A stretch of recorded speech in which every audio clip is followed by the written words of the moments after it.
Hi, I'm Teal. I'm a yoga instructor, stretch therapist, wellness coach, Ayurvedic wellness educator. I study and talk about all things yoga, trauma, and relationships.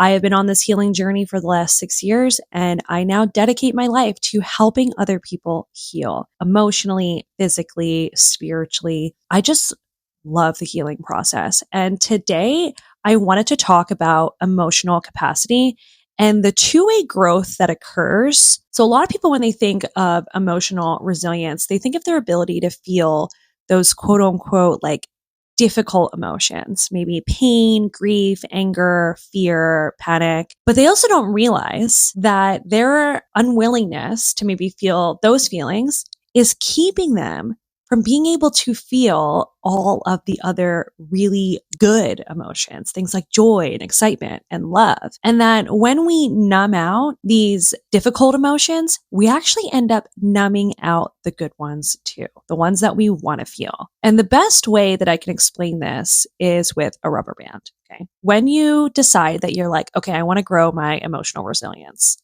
when you go deeper into those, like I said, negative emotions, you actually start to stretch your rubber band. Okay. Even if you just stretch it in one direction, you've stretched out that rubber band and it will never fully be as small again.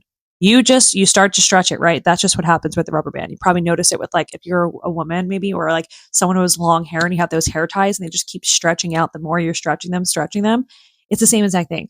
So you start stretching it in one direction because you're willing to feel the difficult emotions.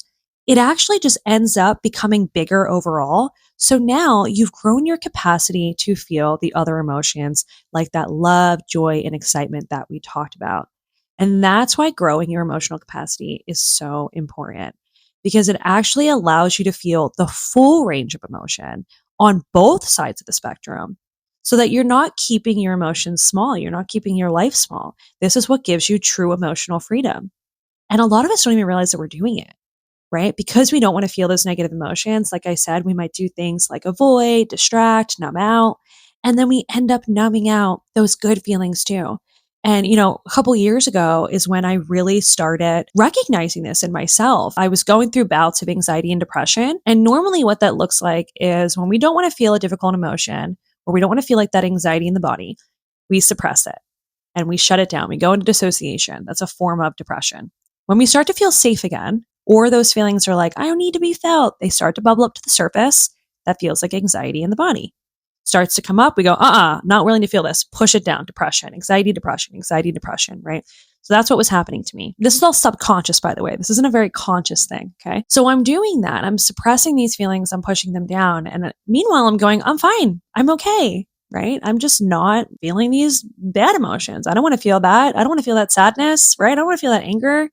So I'm pushing it down, slowly dissociating. And then my birthday rolled around, and my brother and sister-in-law, they took me into the store. They brought me this new Apple Watch. And in my mind, I remember thinking, wow, I'm so happy, but I couldn't feel it. So in my body, because I had been dissociating and numbing out those other feelings I didn't want to feel, that anger, the sadness, that grief that I was talking about, I actually wasn't allowing myself to feel the joy and the happiness and the gratitude that was coming up in this moment. And that's when I had this aha moment of, oh, I'm also numbing out the good stuff. But here's the thing. In order for me to tap into all that, in order for me to grow it, I have to be willing to feel the discomfort on both sides. Because then I also started to recognize that I didn't feel comfortable feeling those big things, that I also had some type of discomfort feeling the love, the joy, the excitement, and the gratitude. There was something around that too that was causing discomfort in the body. Just saying this so that you can understand, like, me too. I felt this. It's very normal. A lot of people actually, like I said, subconsciously do these things or feel this way as well. And we can't grow it unless we're aware of it first. So there's two things that I suggest doing, two little practices that you can do if you want to grow your window of capacity for emotions. If you want to grow this tolerance so that you can get bigger and bigger, expand yourself to feel it all so that you can heal it all, then I invite you to try these two different practices. So the first is a more analytical one. So if you're someone that loves to journal, you love to write, maybe you need to work a little bit in the mind first, then I invite you to grab your journal and I want you to ask yourself, what emotions do I feel uncomfortable feeling? So name anything that you're like, I don't really like feeling that one. Okay. Because some people view love as negative. They don't like feeling that, right? So it's whatever's for you. Okay. So ask yourself, what emotions do you feel totally uncomfortable feeling? Like you don't want to feel them. You are just not going to let yourself feel it. Then I invite you to write the emotions that you feel the most comfortable feeling. What do you feel super comfortable feeling? What type of emotion are you like, yeah, I can feel that all day long? Now I invite you to think of a moment recently where you felt joy and excitement or love. Did you allow yourself to really feel that? Do you think that you felt it to the fullest, as much as you possibly could? Or did you downplay it? You'd be like, yeah, it's okay. Be honest. Just ask yourself. No one else is reading this. This is just a way for you to gain awareness of what's actually happening inside your brain and inside your body. And then finally, ask yourself if there's one thing that you can do to grow your emotional capacity. What's one little action you think you could take to be willing to feel just a little bit more? One thing. Okay, so that's the writing portion. Now, if you want to do an embodiment practice, you want to understand what you feel in the body. Okay, when you feel safe and ready to do this, because again, this stuff bubbles up when we do feel safe and ready. So don't push this. I always invite you to do what feels safe and comfortable for you. So don't feel like you need to do this practice if you don't feel ready, or even in the middle of it, if you're like, I want to stop, stop. Don't do anything that makes you feel too uncomfortable, because you don't want to then push back into dissociation. You got to find your edge, sit in it, pull back, and then push a little more. This is baby steps here. We're talking baby steps. You want to do an embodiment practice to start to figure out where your edge is and then see if you want to push past it in any way. Then I invite you to find a comfortable place, someplace quiet, someplace where you feel calm and grounded. There's no distractions, no noise. And I invite you to begin breathing in through your nose for a count of 4 seconds. Then at the top, you're going to hold your breath for 4 seconds.